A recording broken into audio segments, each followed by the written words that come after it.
All right, this is Government Operations Public Safety Public Service. This is Monday, April 23rd, 2018. We're at 6 p.m. I have Councilor DePiero. Present. Councilor Del Sola. Here. Councilor Marchese. Here. And I have Councilor McLaughlin. Here. We have 4 members present. We do have a quorum. The audience, please join us in saluting the flag. Pledge allegiance to the flag of the United States of America and to the republic for which stands one nation under God, indivisible, with liberty and justice for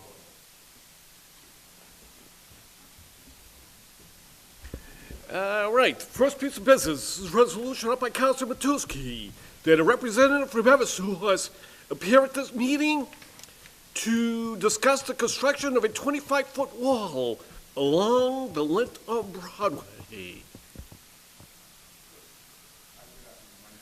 Hi, folks. Is there a motion to invite the guests up?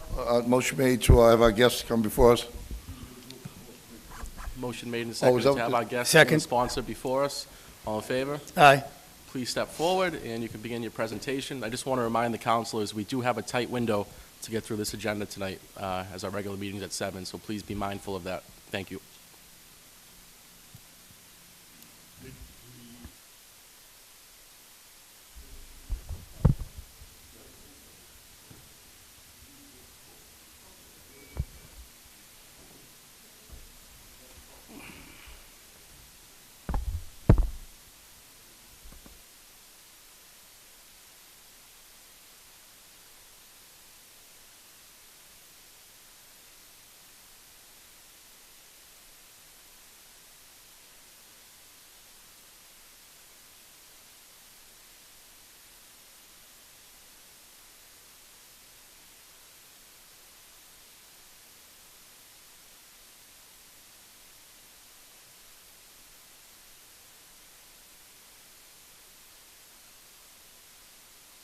Go ahead, Councilor Matusky. Thank you, Mr. Chairman. I want to thank the committee for inviting me here this evening. Just so Eversource understands that, you know, any improvement made to Lower Broadway, that's the entrance to the city of Everett, and it's also the exit. If it wasn't, Mr. President, for a local newspaper reporting that this wall, a mural wall, I guess you'd call it, was going to be there. You know, I'm not against this, by the way. But for the past 10 years, and I understand, I don't know the real estate part of it, but Eversource bought the property from Exelon, whatever it is. It hasn't been landscaped correctly. If you look across the street, Mr. President, you see the Boston transfer station. It looks like Fenway Park. They got beautiful trees. They keep the property up. There's somebody there every day picking up litter. In front of Boston Edison, well, I'll refer to it as for those at home that don't understand the location. There's hubcaps, there's potholes. People avoid walking on that sidewalk, and they would if it was clean. And I think it's dangerous, and the landscaping hasn't been done for the last 10 years correctly. So that's where I'm at with this. And, you know, not that I'm, you know, I'd like to see any improvements to hide that electrical transformers and all that, because it is unsightly.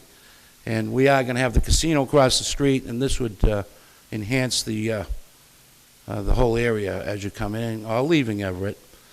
And that's where I'm at with this. So it's not a negative. It's just that there's a lack of communication. Something as big as this, we as a city council, and I'm getting a little tired of some of these projects, Mr. President, that we have no knowledge about. That's why you're here tonight. You know, and I want to thank you, Mr. Chairman, for allowing me to express my concern. Thank you. Do you have any specific questions for the guests, Mr. Matusky? Well, thank you, Mr. Chairman. I guess that I want them to explain what is going to occur down there with the wall, if it's going to be a wall or it's going to be landscaping. I was always under the impression that there would be greenery there, you know, trees. And as I said, they have lacked in the landscaping department. And it's, at this stage of the game, they need to do something anyway.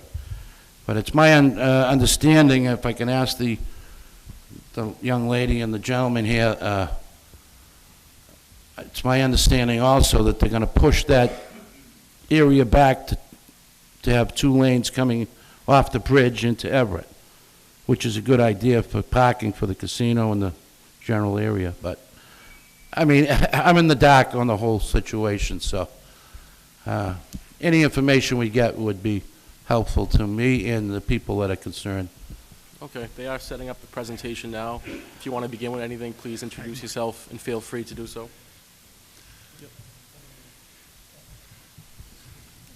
Good evening, Nicole Bowden. I do project outreach with Eversource, and I will be the outreach representative to the local residents and businesses on this project.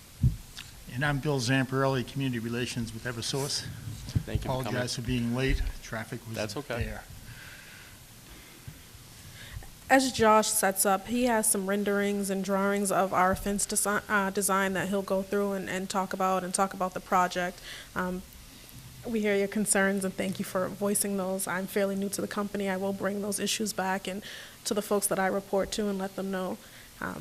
As far as the fence, it's needed due to security. So we have to enhance the security over there. Okay, so we can switch. We have to enhance the security around a lot of our substations in the area, and so that's the point of this fence. I'll let Josh get more into it. He has more of the technical details as soon as he sets up, but it is more for security.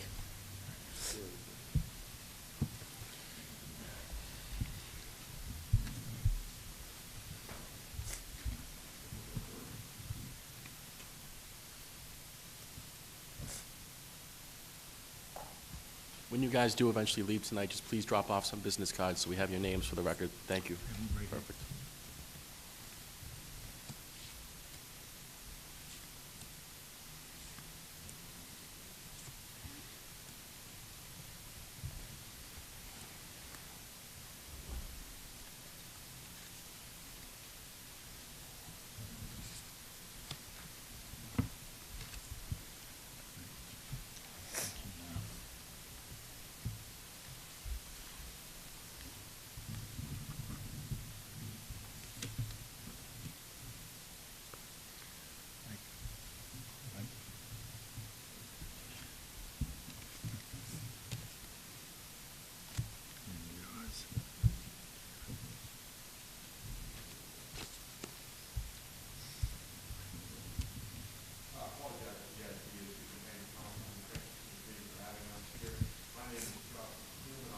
Project manager for Eversource on this project.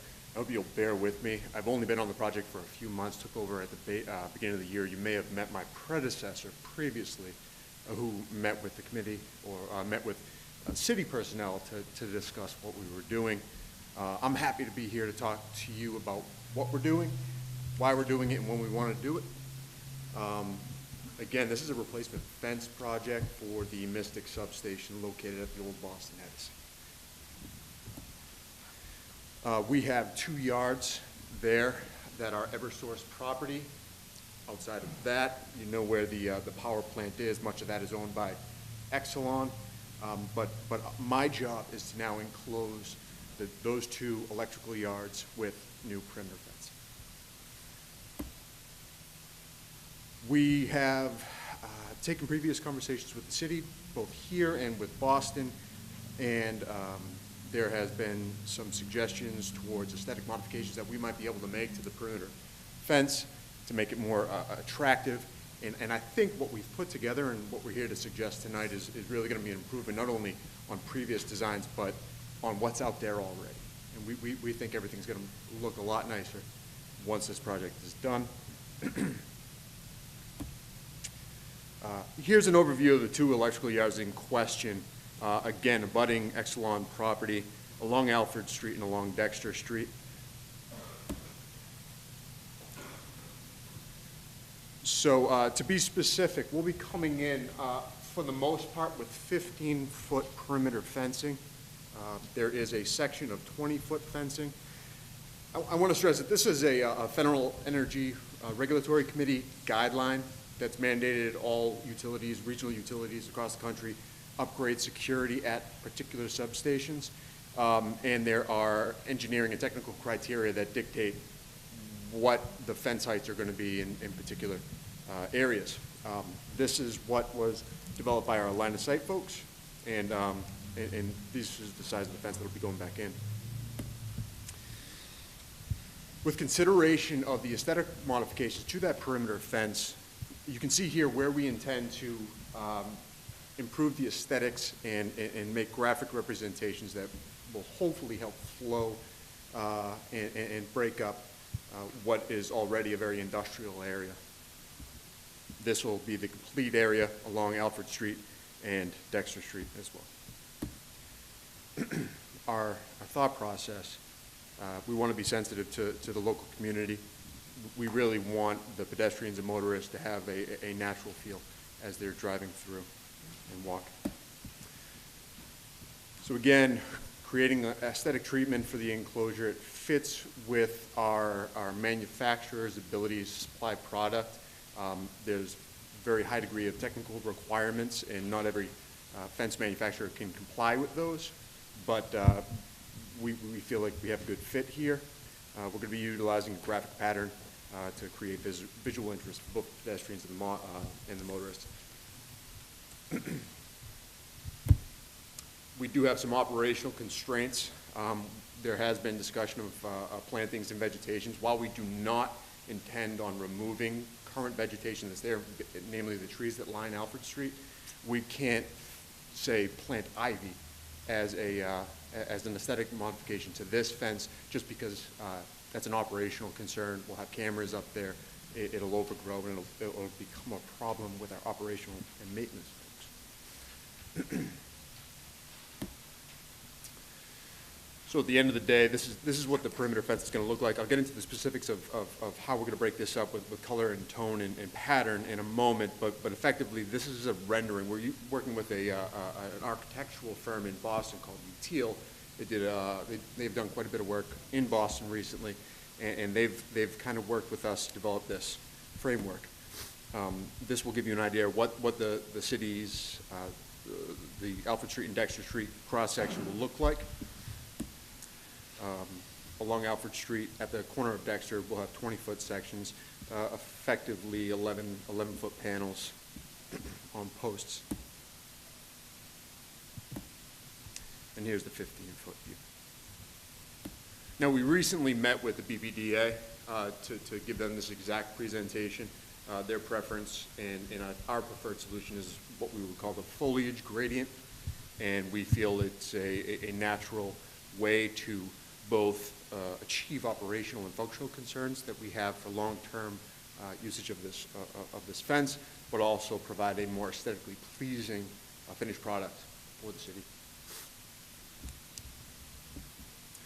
And that is about it for our plan on this project. Thank you for the presentation. Councilor Della Sola?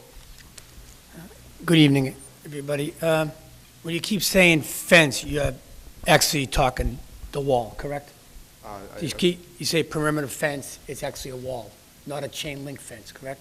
It's not a chain link fence. No. Okay.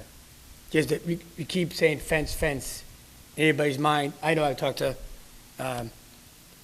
your staff quite a bit on this situation here, and I know my colleague Matusky was saying that we want trees out there and all this, to make it look prettier and kind of better landscaping. But if I recall, the trees could be on the sidewalks, but not up against the wall, because obviously someone could climb the tree and then get over the wall. Yes. If they please. That's correct. In the work that's been done there right now, we noticed the trees are all cut down, the curb has been disturbed on the property lines, the mulch is kind of beat up. That's from the contractors working out there now, not Eversource themselves, correct? I think A lot of it. at the corner of Dexter Street, if that's where you're referring to, Yes. they're actually going to make a alteration in that corner so they can change the turning radius for trucks. And so that may have been some of the adjustments, if I'm not mistaken. I don't know, maybe, Josh, you might have more information on that.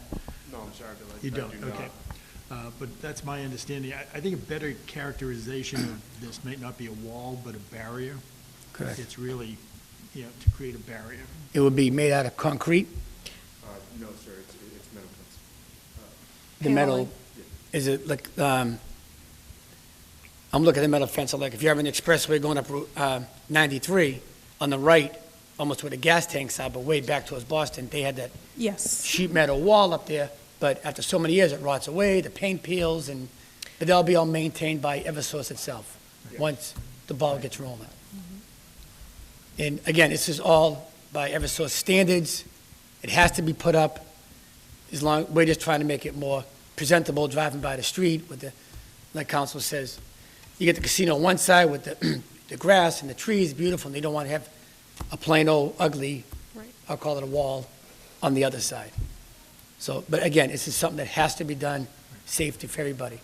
Now, one more question. When it comes down 99, when you take the right where the junkyard used to be, how far is that wall going to continue? I know you showed a picture, but I'm just, On 99 would, you Yeah, from turn the onto bridge. Dexter Street, from the bridge, yeah, go down to Dexter, it would turn the corner and go down Dexter Street also, all the way down to down to Robbins, I scrap- believe. the Is- scrap metal, all the is way that- down. Yeah, right before it turns. Okay, It's about a 600-foot stretch of Dexter Street. okay. And when were you looking to start this project? I'd like to break ground. During the Can you just daytime please, or nights? turn the microphone on? That one right there. Thank you. Would that be daytime work? It would be daytime work, Monday through Friday. Okay. You know, if it's not residential, you may, you know, and the city prefer to, you know, I think we'd prefer to do daytime work, but, you know, we'll work with the city. And you'll obviously coordinate with the wind people working Of on course, the and we island and know all they that. have deadlines, and we need to be Right. out of their way just as much as they. Right. yeah. And we are working closely with Wynn Casino. Okay. All right, thank you. Councilor Marchese? I think that disturbance down there, they recess in a lane or two, That's right. that's what's happening down there. Is the material so that if somebody came there and tagged it with a can of paint, that it could be cleaned, or would it, you know, not just look, you know, 'cause I can imagine how ugly it could get around here. Right. So, The panels are actually that print, so it's not just like a billboard type of thing Yep. put over it. That's the panel, and I believe it's resistant to the spray paint. Is that what Util was saying? That It's cleanable. They use a very, very specific bonding process Yep. for finished painting, and for that exact reason, so that That- convenience is. Because that wall or fence, whatever, could turn out to be ugly than what you have there, if it's not maintained in that area. Correct. That's it. Councilor McLaughlin? I want to thank Eversource for the information tonight. I think Councilman Matusky was right on by saying that we need to get some more information regarding what was happening down there, what was planned to happen down there, and to make sure that the city council has understood what was going to come. As Councilor Delasol said, it's my only real quick question. On 93 at different sections, I think up in the Tewksbury area, you see those half walls that come off of the exits that are built maybe 15 feet in the air. So is that the same type of a structure that you're looking to build here? Is that standalone type of wall that's along there? the same idea. Of course, the specifications are a little bit different. Ours is for security. Theirs, I'm sure, is for the look or the area, but same type of idea. Same sort of an idea, okay. It And may it- also be a noise barrier. And my other comment was just what Councilor Marquise just hit on, which was that we would be able to maintain graffiti on there. We were down at 7 Acre Park this week, and we saw a lot of graffiti down on the new granite walls that are down there at that park. Unfortunately, graffiti's become somewhat of a concern, and I wanted to just make sure that we can not imagine a wall filled with graffiti along Route 99, the entrance of our city from Boston. To have that would be a major concern, not for just myself, but all my colleagues. So hopefully we can stay on top Well, of one of the that. benefits is this will be under camera. Sure. Yeah, so we do have the security, I mean, that's the whole purpose of this. That's why, we'll have a way to monitor it, I guess. That doesn't mean we can't, can Yeah, stop it no, all, but we can absolutely. certainly be aware of Preventative. it. And just as long as you guys are willing to commit to, if it occurs, that you'll clean up or as rapidly as possible, be that you'll get out responsible. there and rectify the situation as possible, as quickly as possible. Right. you know, Of course. Different times throughout the year and so forth, we'll intervene other Absolutely. things, but I appreciate it. I know you guys working closely with Wynn as well, so I think that it would be a good working relationship to get all the work done that needs to happen in that area on both sides of Broadway. Thank you for your time tonight. Appreciate Thank it. you, Council. Anything else? Councilor Matusky, I would ask that we please wrap this up to move on. Thank you. Thank you, Mr. Chairman. Just one other question. The Alfred Street Bridge, Yes. here's another thing that's thrown out there that the council has no knowledge of. In the fall, they're going to shut that down, one lane. Is that part of this project? Are you aware of that? No, two separate issues, Councilor. All right, what I'm saying is, I thought that maybe they were in collusion with each other, but that little bridge, there's going to be quite a bit of work going on starting in the fall. But, Mr. Chairman, I want to thank you for allowing me to be here tonight on this important matter. It's nice that we get to know some business people in the area. This is the city government, see, and we should be notified Absolutely. of anything this magnitude in this project. But I want to thank Mr. McNeil and Ms. Boder and Mr. Zamparelli for appearing tonight. You have answered some questions. It is a blight right now. It looks terrible. It's the entrance, as we said, with the casino and everything that's happening in that area. I'm glad you're... Now, just one other question also. Eversource now owns that property, is that my understanding? Or is it We have Exelon? an easement on the property, I believe, but it's a pretty extensive easement, so we So effectively Exelon have is not control of it. responsible? You are? Right. Okay. For that, for the... So if we have any fence line. problems, we can contact Ms. Boder or yourself? Absolutely. Okay, great. Thank you, Mr. Chairman. You're welcome. Is there a motion to excuse our guests? Second, motion to excuse our guests. Thank you very much for coming here tonight, explaining everything. Motion Thank you, made and guys. Thank seconded. you. All those in favor? All right. Opposed? The ayes have it. Thank you very much for appearing tonight.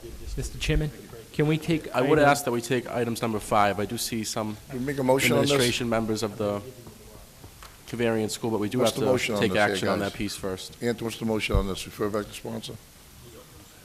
Or no recommendation. Motion, no recommendation. Refer it out of committee with no recommendation. Yep. Refer to the council. Need a I'll make a second? motion that we take, oh, sorry. Motion made and seconded for no recommendation. All in favor? All right. Opposed? The ayes have it. And I'll make a motion that we take item number 5 off of the calendar, please. A second? Motion made and seconded to take item 5. All in favor? Aye. Opposed? Item 5. Can we- All right, item number 5. This is a resolution up by Council Rick Telesola to review safety issues around the Cavarian School and the DPW install a crosswalk at the corner of Cherry and Woodlawn. Mr. Chairman, may we invite up Mr. Norman, I see in the audience, Ms. Zano, I see in the audience. And I believe that's the only representative of the Cavarian School. We can ask those two individuals to come up to Second that. Motion made and seconded to have Mr. Norman and Mrs. Zano before us. All in favor? Aye. Opposed? The ayes have it. Welcome, guys. Please just introduce yourself for the record. Sure. Just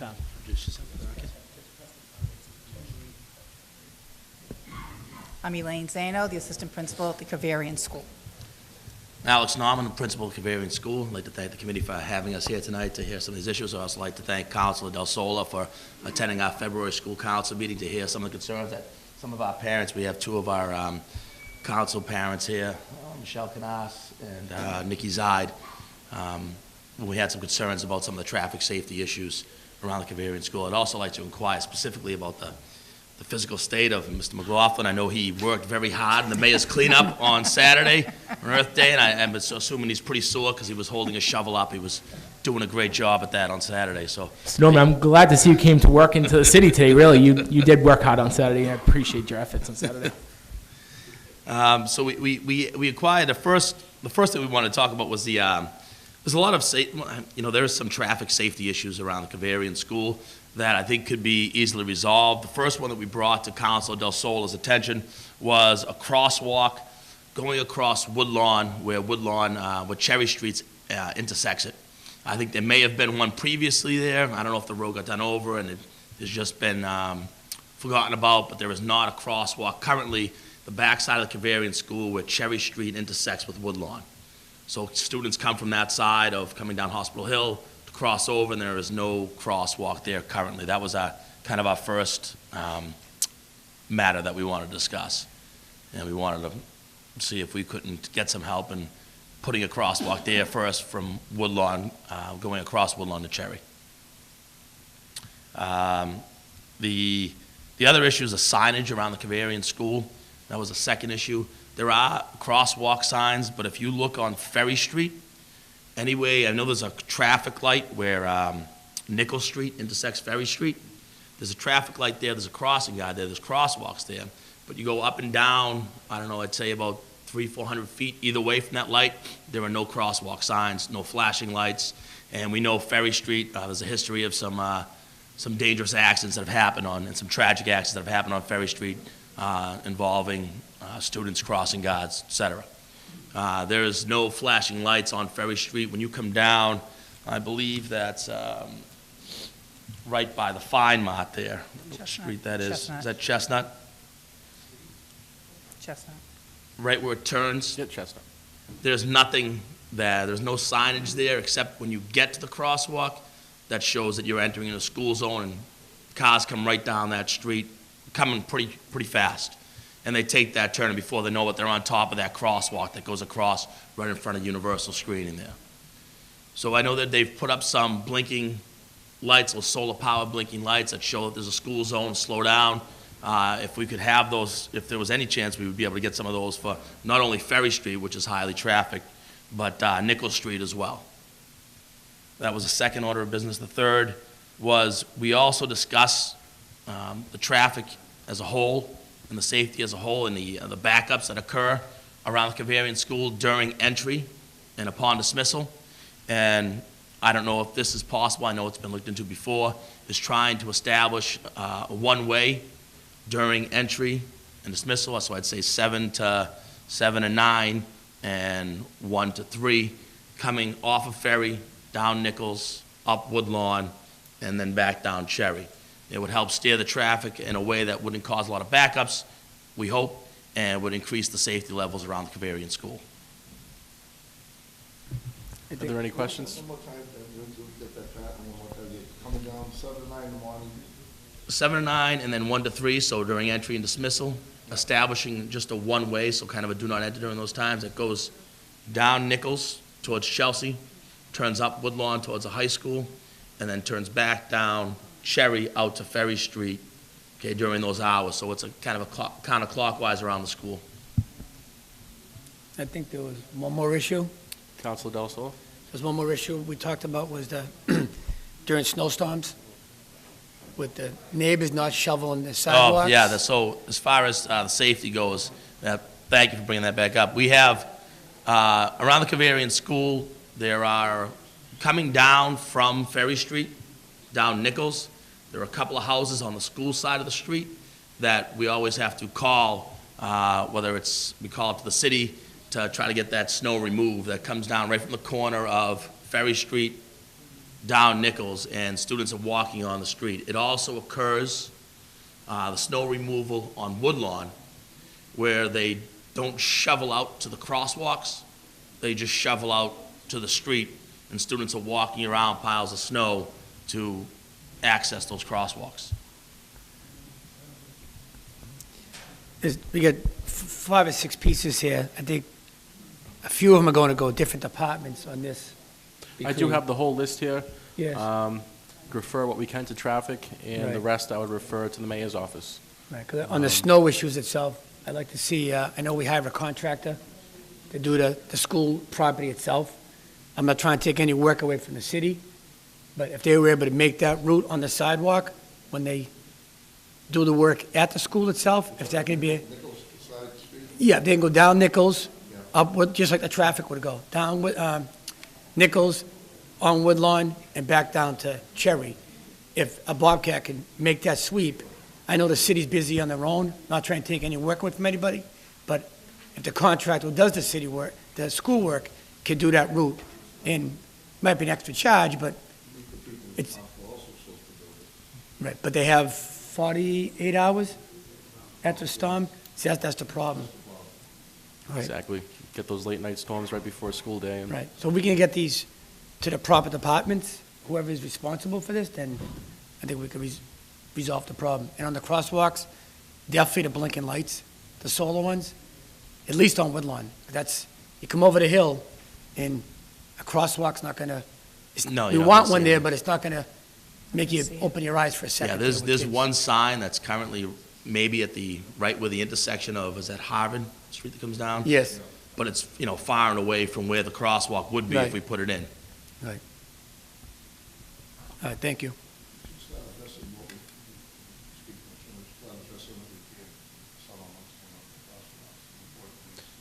Well, don't forget, councilors, that the piece here is only for the crosswalk, so we can send that right to traffic and then send the rest of the list directly to the mayor's office Okay, to work on those things. okay. Councilor McLaughlin, please be brief for time. I will definitely try, Mr. Chairman. I was just going to ask which was, how much in our jurisdiction do we have? I know the Traffic Commission, I think, will have a lot of say on this. I don't know if we want to lay this over and ask the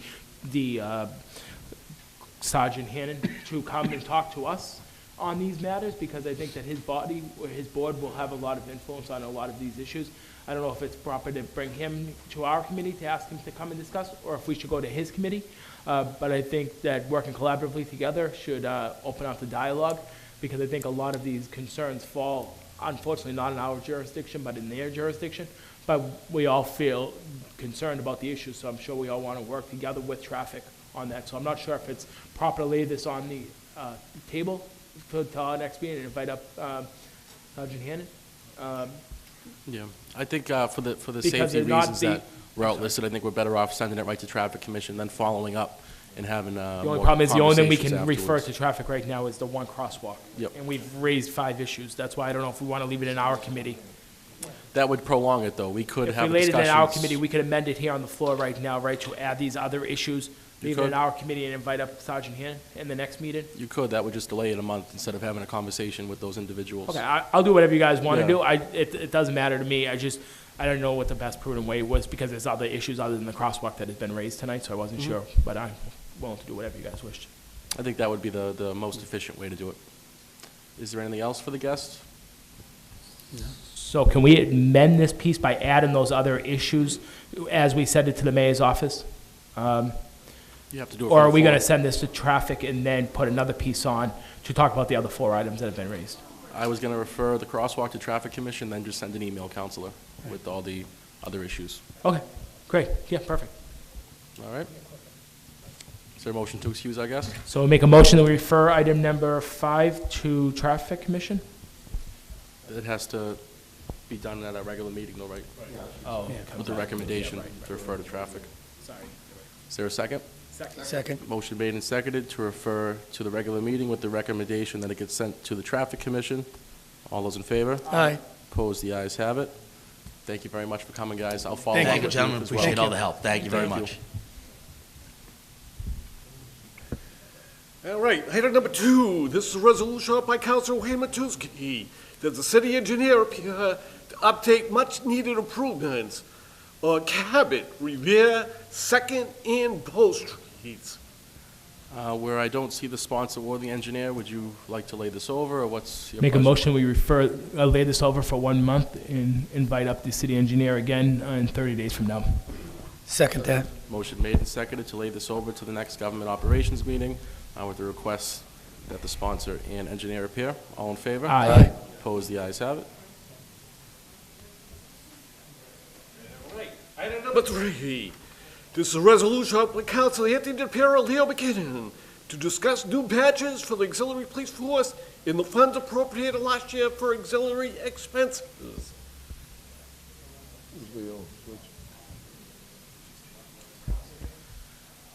Mr. Burley is going to look for him. Hi, Captain. How you doing?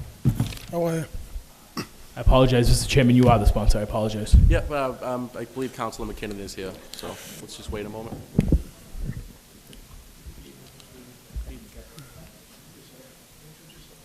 Yeah, Hi, Counselor. March 29th, yeah. Sit anyway. Is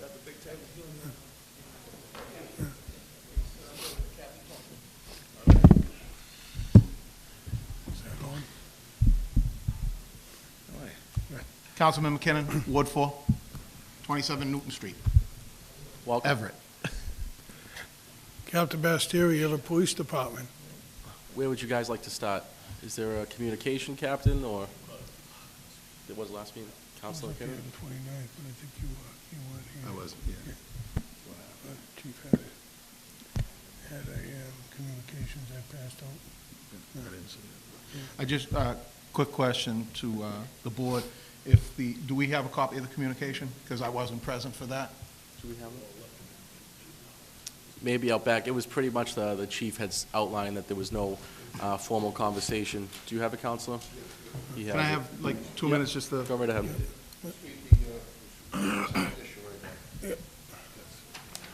Thanks, Kevin. I'll read it aloud. The second part of the communication was about this specific piece. It says, regarding the second issue of money that was budgeted for the auxiliary police department, we have tried to advise the auxiliary chief that he needs to communicate with my office in an effort to identify needs for the department. To date, Chief Jordan has not reached out to me once to discuss this or any issues involving the auxiliary police department. Lastly, all purchasing for the auxiliary police has to go through the police department, as that's where the budget exists for their needs. They would not be allowed to purchase items outside of our normal purchasing procedures. Stephen Mazie. Thank you. On that, we had sent, I believe it was $14,000 to them, and that was for a meeting that I attended actually when I was sitting in your chair, Mr. Chairman, and that was with the union, and I believe there was another individual that was there, but I can't recall who was there, but I know the union was there, and all the auxiliaries, there was 2 or 3 auxiliaries that were there as well. But with that being said, they were requesting something of badges to be utilized for this money, and to change the badge style, because they didn't want the regular badges looking like the auxiliary badges. And then I think they were looking for auxiliary police vests. So that was the money that was going to be purchased for this. If it didn't go through the chief, I don't know why, and I can't speak on that behalf. They may be able to clear that up, but if they haven't done that yet, they need to. But as well, Mr. Chairman, what I need to know is this going to be a line item in this budget for them this time around? And is it specifically for auxiliary? And will they have their own line item, or is it going to be through the police budget? Is that's I'm that unaware right at there's this a problem? point. Yeah, I'm unaware at this point. I do know our president has been meeting regularly with the chief about some of these issues. I think the best way to proceed may be to send this directly to the mayor's office for a communication of how we're going to proceed. Well, we could do that, or we can actually maybe have a letter from our president and hold this maybe in committee to where we could find out what the details are of it. It's on you. That's at the body's will, whatever the Yeah. motions may be. Just Make, so make that. We could refer this to our regular meeting with no recommendation and have the president explain some more and then take action. If Yeah, that's- why don't we do that, so then we don't have to tie it Okay. up in committee anymore. Okay. And as a recommendation to the board, I would ask that this become a separate line item other than, police. It should be an auxiliary police. It should be specific to them, and they should be able to utilize that funding. We cleared up for that, for them, for badges, radios, whatever Yep. they need. So it's mostly geared towards all their gear that they have. And what they do is they work for free for us. So they're out there expending hours, and we should at least just, get them some, either uniforms or badges, whatever they're going to need. So that's my thought on it. Do you have anything, Cap? I was just going to update, as you know, the chief, when he first got the information, he got called by one of the clothing companies and said, we got a bill here, who's going to pay it, so forth and so on. There was no prior discussion with Auxiliary Chief Jordan. Since then, and since this meeting, they have sat down to discuss this issue and a couple of other outstanding issues. And apparently, they're going to meet sometime this week, so there is some progress. Perfect. A little more communication can help solve a lot of smaller issues. Councilor McLaughlin? my only question is, so Captain, they were appropriated a line item through Councilor McKinnon's efforts and when he was chairman of public safety for $14,000. They went out and spent money at a clothing store to buy some uniforms or to buy badges. And then the bill surfaced because they purchased the badges, which they were given the $14,000 to do so, but that wasn't communicated with the chief. There was no communication with the chief whatsoever. He said he hadn't met with him, he couldn't even remember the last time he had met prior, till he got a call from the clothing company and said, hey, you have a bill, this is, and he said, I know nothing about it. Counselor, was the chief, I'm sorry to interrupt you, Captain. Was the chief in that meeting with you, Counselor? that No, it was myself, union delegates, and then one of them's that's in the room now with us right here. That's why I was going to ask him a question, but I can wait on it. You can invite him up if he wants to come up. My understanding, the badges that were ordered also way more money than our badges ourselves. I think there was 75 apiece, weren't they? So that's why I was just trying to get some clarification. If we can invite up, I believe, Officer Butler to answer a question on this. If he doesn't have the answer, it's okay. Again, it just seems like, as you said, Mr. Chairman, more communication is a better resource. And if there's just some underlying, issue that needs to be communicated.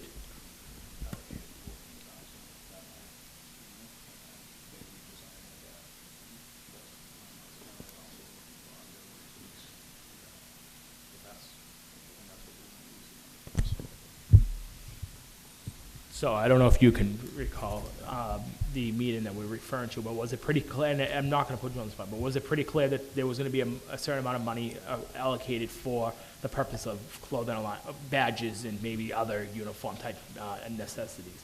Was that clear in that meeting that you attended? Well, it was clear that that was the intent, but as it was made clear, the chief wasn't present. Sure. And it's our understanding that the chief is in charge of the auxiliary police. Okay. And any decision would have to go through him in regards to spending the money.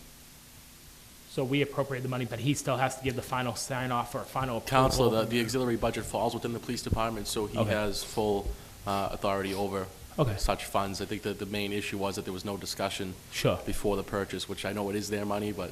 Yeah, no, I understand what you're saying, Mr. communication Chairman. issue. I agree that there is a lack of communication with appropriate authorities, I guess, if the parties involved. Just to clear on that is, once in that meeting, there was a design factor that was supposed to be changing the badge, and they went out, they redesigned the badge, and then they went to proof it. So that's what they were doing. They were trying to get it, to where they could accommodate everybody's wishes at that meeting there that was happening. So they should have actually spoke to the chief with him in regards to the funding of that. Maybe they didn't know, maybe they thought that they had the funding, which we thought, the 14,000 was going in. We all did. Pay for certain items and stuff like that, so if that clears it up. But what we need to do is, we need to actually have them receive the badges, get paid for the badges, and then receive the auxiliary police logos with the vests. So if we're gonna utilize them, we utilize them for free. We're gonna give them a couple of dollars to go out and get certain items that they need, and then they'll look appropriate. I couldn't agree more with you, Councilman McKinnon. I know you've been fighting this issue a long time. I served under you several years. That's why I called you Mr. Chairman. My only question is, there is a bill that surfaced. What did they purchase under that bill, and was it paid through that $14,000 line item? I was told the badges and, So they have the new badges that they wanted to create? I'm not even, Design, I think. right. They didn't buy them. Right. They didn't purchase anything. So there's not actually a bill that has... No, they A request for yes. RFP was put forward, a request for proposal. Karen Sims called and asked the chief and said, who's going to be paying for this? And Okay. that's how we became aware of it. So it wasn't an actual bill that had been generated, it was a request for proposal Right. to say, we're going Yes. to buy X amount of Yep. badges. Yep. And I'd like to add in on that as well, is I think that what needs to be done, the next procedure should be that they come in with the design of the badge and get it okayed with the parties that were meeting at that meeting, and then they can move forward with it. So that would probably be the appropriate way to go, I think. So that would be more of them, in the police department to actually get that done. So I think from our standpoint, what we need to do is just find out the line items and find out the funding sources, which we are the funding source, and just find out which way to go with it. Does it stay in the police department, or does it go separate line item to auxiliary? So do you guys want to lay this over for our regular meeting and have the president Yep, indulge us a bit? we can do that, absolutely. Make a motion to refer this out of committee with no recommendation to our city council meeting at 7 o'clock. Second. Motion made and seconded to refer out with no recommendation. All Excuse- in favor? Aye. Excuse our guests for customary thanks. Thank you for appearing tonight, Captain. Thank you, gentlemen. All right, item number 4. This is a resolution by Council Michael Marchese in support of the city's consideration of mandating that all wheelchairs and electric scooters have a 3-foot flag somewhere on the scooter and wheelchair. I believe we're requested, Mr. Visconti. I do not see him, Counselor. Let me just speak on this for 1 second. Go ahead, Counselor. This was brought up probably about 6 years ago, and it's just a repeat, and it's, the big issue was, who was going to put them on? I mean, was the city going to absorb the price and put them on wheelchairs? The issue was brought up, and the many people who were using wheelchairs and scooters at the time, that if you're behind a car in a crosswalk, you really can't see it. And this gentleman who's been after me to propose this, that was the issue behind it. We can just lay this on and wait for Mr. Visconti. The issue would be who would absorb the money for it and who would do the installation. That's the big issue. So I don't know what to do with this piece. So at this moment,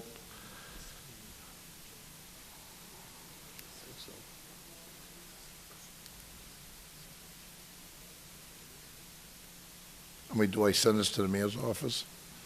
You And could, let them Counselor. figure it out? You could. Well, it has been a disability already. Yeah, probably about 4 times. And everybody keeps kicking it back because they don't know what to do with it. As So- somebody that has been in a wheelchair in my life, and somebody that spent a lot of time at Yeah. Spalding Rehab, there is a lot of merit to this piece, and I applaud you for putting it forward, because I know that, talking to a lot of people, there is a concern when you're coming out between two vehicles, and cars driving fast up and down a street like Broadway. Mm-hmm. But I didn't know that disability has already seen this and sent it back. I was going to Well, ask if the that issue was the place that to it's go. not a bad idea. The idea is who's going to do it? Yep. And I think that was the biggest issue. I don't What's know going to if they- happen if they don't do it? Exactly, so Right, is maybe it- we should is it refer this down to the enforceable? mayor's office, maybe he can find either police department or fire department, I think they install, someone installs, helmets for the kids, the helmets, and someone does, baby seats on certain days, maybe someone could, I think the trouble is people won't come down to have them put on, you're gonna more or less have to go to the house to have this done, it's not like anything else. So we could refer this down to the mayor's office on it. I mean, it's something that would be good, but, it's, to get them put on there, I think it would be kind of difficult unless you have one Saturday where everybody comes down and gets them installed. So my motion would be just refer to the mayor's office. Second the motion. Motion was made and seconded to refer out with the recommendation that it gets referred to the mayor's office. All in favor? Aye. Opposed? The ayes have it. Final item. All right, item number 6. This is a resolution by Councilors Peter Napolitano and Anthony DePiero that a representative of the MBTA appear at this meeting to discuss issues with Bus Route 104 and Bus Route 109. Rick Colon of the MBTA has informed us that he's unable to send anyone this evening. We do have his contact information, and I'm going to formulate a list of questions and send it off to him. So the recommendation would be no action, or to lay over. Same thing. A motion, no action, lay over the next meeting? Actually, refer it out with no recommendation. I'll refer it back to sponsor in the regular meeting and take care of it All on my right. own. Make a motion to refer this out with no recommendation to the council meeting at 7 o'clock. Second. Motion made and seconded for no recommendation. All in favor? Aye. Opposed? The ayes have it. Motion to adjourn. Motion adjourned. Is there a second? Second. Motion made and seconded to adjourn the meeting. All in favor? Aye. Opposed? The ayes have it.